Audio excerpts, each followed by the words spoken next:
Thank you so much, Sam. Yes, the crowds are slowly starting to trickle in here at the James Motlatsi Stadium in Orkney in the Northwest Province. Song and dance is something you're going to hear throughout the course of the day, singing struggle songs. As you can see, some toy-toying, some just sitting around, but all dressed in various colors. We're seeing a lot of black, green and gold, as you can imagine. Right behind me is where the Deputy President, Mr. Cyril Ramaphosa, will be sitting when the official ceremony begins, and that military parade will be taking place. The members of the SANDF and the various other structures within that particular department have come out in their numbers, and they will be officially taking over the proceedings when it comes to their section of the day. Of course, you'll know that our history is one that involved Umkhonto weSizwe, one that involved SANDF, the military vets also part of that equation. But right now, we're speaking to an individual who was bringing us some cultural entertainment and edutainment, I can say, because I did bring some education as well with regard to the culture of the San, the Khoisan people. We've got Lebo, and the name of Lebo's band, you may have seen him perform, it's Lebo the Khoisan. Lebo, you're in fact Tswana, but you've decided to highlight the culture of the Khoi. Why? It's because the Khoisan people has been ignored for so many times in a way that they feel neglected, and in Africa there are people who think the Khoisan does not exist. But as an artist, I think it's high time whereby I portray their life through stage. That's our aim as Lebo the Khoisan company. How do you research their various cultural practices? Do you go there and socialize with them? Do you just try and find information through various sources? Most of the time I go to the Origin Center at FITS in Johannesburg to research, and then I've been in Kimberley for like 2 weeks to live with them, how they live, how in terms of the nature dance, the remote dance, and if you can see my performance as well, it's portraying the dances as well on stage. Yes. What are some of the things that you've discovered about the people that you found really riveting or interesting? Their life, actually, their nature life in terms of hunting process, and then they respect their ancestors and they respect God as well. And to find them that peaceful people as well. That's how I adopt as an artist to them. Yeah. Today we're celebrating Heritage Day. We're remembering things like what you're holding now, the tangible cultural commodities, the intangible ones. We're discussing various memories that we have as a country. We're discussing indigenous ways of expressing ourselves and identifying ourselves. For you personally as Lebo, how do you want to celebrate your heritage? By giving back to the youth that they mustn't forget where they're coming from, and as well they celebrate their lives in terms of heritage, and then to specify in terms of their culture, where do they come from, and then where they go in terms of forward as an artist as well. Yeah. The Deputy President will be speaking today. He'll be addressing South Africans officially as part of the official Heritage Day celebrations. As a young man, as someone who's interested in indigenous knowledge systems, what would you like to hear from him? Actually, he must believe him or herself in what he does, and then in terms of culture, do more research about their culture as individual, and see and ask the older ones where they can go about in terms of their culture. That's simple that way. Thank you so much, Lebo. Lebo was performing for us throughout the course of the day from Lebo, the Khoisan company.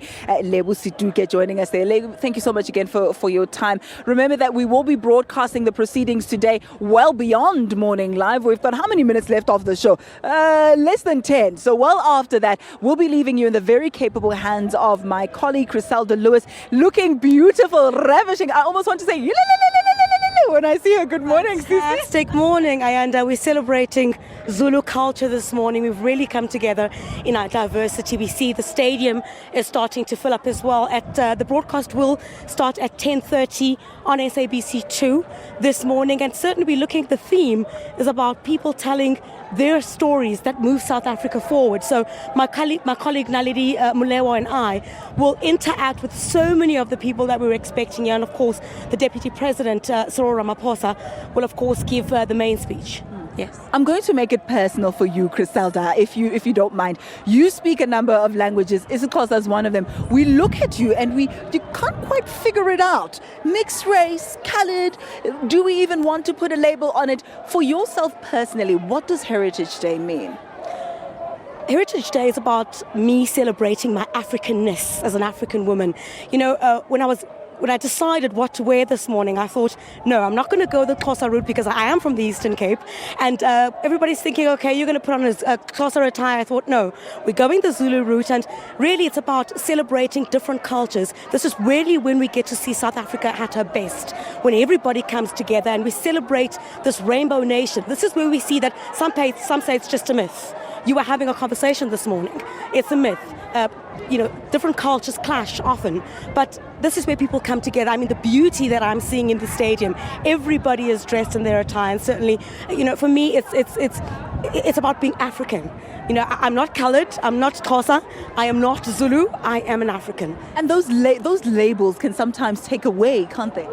Certainly they do, because I come from a mixed race family. You get Xhosa in my family, you get coloureds in my family, you get some white people in my family. But, I'm very fortunate to have grown up in an environment like that because everybody comes together. That's what I was taught.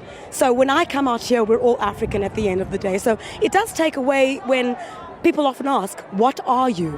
And my answer is simple, I am African. I love it. I love it. Let's celebrate. Give me that again. Love it. I'm so bad at it. But I'm so bad. You do it better, much better than I do. Really. Yes. I'm so glad. You spoke about something that you said it in passing, but I think it's so important that this is something that for a change brings South Africans together or shows South Africans what we're about. We've been dealing with a lot of negative press. You yourself have been covering some stories that, quite frankly, are extremely depressing. For a change, or every now and again, it helps to just take an objective look at the country and see what's going right instead of what's going wrong, isn't it? Well, absolutely. It's a reminder once again that there is hope for this country. You've got to recall that we're celebrating 20 years, and back then, my parents, it was very difficult. I grew up in a situation where my dad was being arrested, and that's a story that many South Africans can tell. But today is a day where we showcase our beauty, our richness as a nation, and say, yes, there is hope for this country. 20 years, so much has been achieved, but we're here again. We're in Klerksdorp. I've not been to Klerksdorp before, so I'm here to experience. I want to know more about the people in this part of the country, and certainly you can see with the interest on its own from the people who've come through. We came here very early this morning. They're already starting to fill up. So certainly it says to me that they believe that there is hope for this country, and part of what we're doing here to educate and inform shows that we're also interested in the richness of this country, and we're here to share in it all. There is hope for this country, certainly. Talking about educating and informing, we've got about 30 seconds left of this broadcast.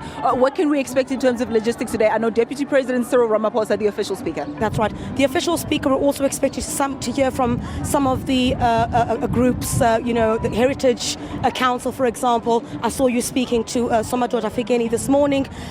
But moreover, I think the interaction with the people is really what I'm interested in, because that's where you get those stories that move South Africa forward as it goes with the theme. So I'm interested in hearing those stories, those rich stories. And as Zulu, Sotho, Tswana, Sepedi, Maxhosa come in and really look at this day with so much. We're really looking forward. It's going to be a great broadcast. Here's to unlocking and revealing some of those secrets. And do stay tuned. Khoisan will keep you new company from about 10:30 this morning.